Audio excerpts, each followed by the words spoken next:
Over the next few weeks/months, I will be making my own coloring book. I don't really know exactly what I'm doing yet and how I'm doing it, but I'm just happy to take the first step, and I'll figure other stuff as I go. Today I will be sketching my first page, and while I sketch the page, I will talk to you about the whole reasons why I'm even doing this project. So I've been dealing with anxiety for a long time, and coloring has kind of become this quiet little ritual that helps me stay grounded. It's like a pause button for my brain. No pressure to be perfect, no expectations, just me, markers, and a coloring page. Oh, and tea. Always tea. Something about sitting down with a warm cup and a page to color makes the world feel a little less chaotic for a moment. Of course though, sometimes even coloring stresses me out, like when I can't decide which color to use for what, and then if I do choose a color, I can't decide on a shade of that color. When that happens, I usually just pick random colors on purpose. It helps me let go of that pressure to make it look right and just enjoy the process again. I think that's what drew me to the idea of making a coloring book in the first place. If I like coloring to help me relax, someone out there in the world probably does the same thing, and I want to make more coloring pages for myself and for others like me. While coloring different pages, I would occasionally come up with my own idea or two, and every time that happened, I would write them down. So now I have a list of about 15-ish different coloring page ideas. I also like drawing and art in general, but I'm not very good at it. I know the only way to get better is to do the work and actually draw, even though it's bad. But I would get really frustrated with the art that I would make, that now I don't even draw at all. I'd open my sketchbook, stare at the page, and just not draw anything. It wasn't just about feeling uninspired, I actually started to feel resentment towards drawing. I didn't even want to look at my sketchbooks. Just seeing them would make me feel so bad. So I avoided them completely. But then I'd feel guilty for not drawing. I was stuck in this loop where I really wanted to create pretty illustrations, but felt like I couldn't because I wasn't good enough yet. And at the same time, I wasn't putting in the work to actually get better. So I ended up doing nothing, while still carrying guilt mixed with this heavy feeling of sadness. I thought that this coloring book would be a good way to fall back in love with art, just enjoying creating again. And I want to document it for everyone feeling the same way. Coloring book pages would be cute with big and simple shapes, and since I already have a few ideas, meaning I don't have to sit down and think of ideas, this project could be a really good place to get my art journey back up and running. My plan is to just start making the pages first, and later decide on the theme for the book. I think doing it this way will help me avoid getting frustrated like I did with my art before. I feel like if I try to pick a theme right now, I'll probably get stuck without enough theme-related ideas and again end up giving up on the whole thing or putting it off again. Out of those 15 pages, I can then add to my coloring book those that match the theme, and others will be just single sheets, for now at least. Later, they will possibly be added to some future coloring book if everything goes well. While I wasn't drawing, I still needed a way to be creative, so I started crocheting. It's funny how that filled the space art used to take. Not saying that this isn't art, but you know what I mean. I've been doing it for almost a year now, mostly plushies, and I'm even planning to apply to local markets with them. I'm hoping that now, with this coloring book project and my crochet work side by side, I'll feel like I'm finally finding that creative side of me again. I also want to make better content related to my coloring book, so I would like to buy a set of hoo-hoo markers, because right now I just have a random mix of cheap ones that mostly don't work. Editing me, I just wanted to say that it took me a few weeks to start editing this, and I actually already ordered the markers and got the markers and filmed the video for those markers, so that will be my next video. I got the 48 marker set of mid-tone colors. Also, a hoo-hoo, if you're watching this, please send me a set because I need it. Anyway, back to sketching.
voiceover me. I just wanted to add that this is actually the second time I'm doing this sketch.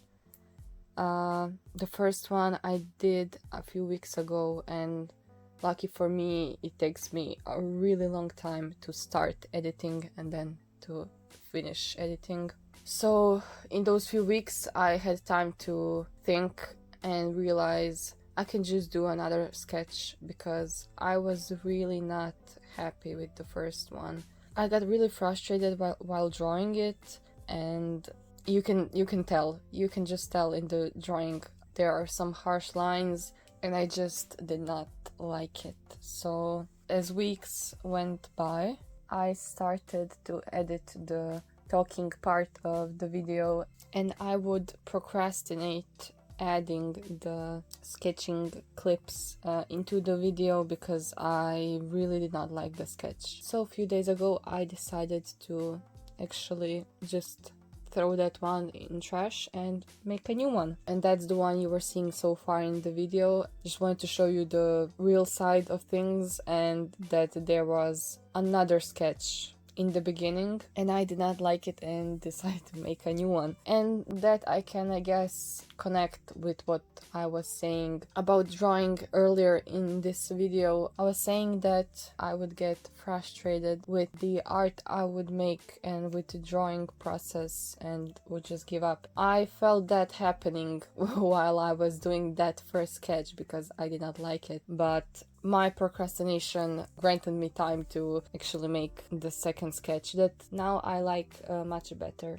Also, another thing I wanted to mention is that probably some of you would say, oh, that's not really a sketch, that's more of a unfinished drawing, and I 100% agree. I cannot sketch. I don't know, I just, when I want to sketch, I always end up making clear lines and doing the details for at least something. Sometimes it's understandable, like when I come up with a certain way I want to draw something, so I just draw it in the sketch so I don't forget those details for later when I'm doing the line art. But most of the time I just cannot leave it as a sketch. I have this urge in me to just figure everything out right away and want to make clear lines right away. So yes, this is not really sketching. It's more like unfinished drawing, I guess. Yeah. Anyway, back to the clips of the sketch we are going with.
And this is the finished sketch. I'm actually really happy with how it turned out, considering the first version, and I'm actually excited to take it to my tablet and start with more detailed sketching and then line art, and I can't wait to actually color it.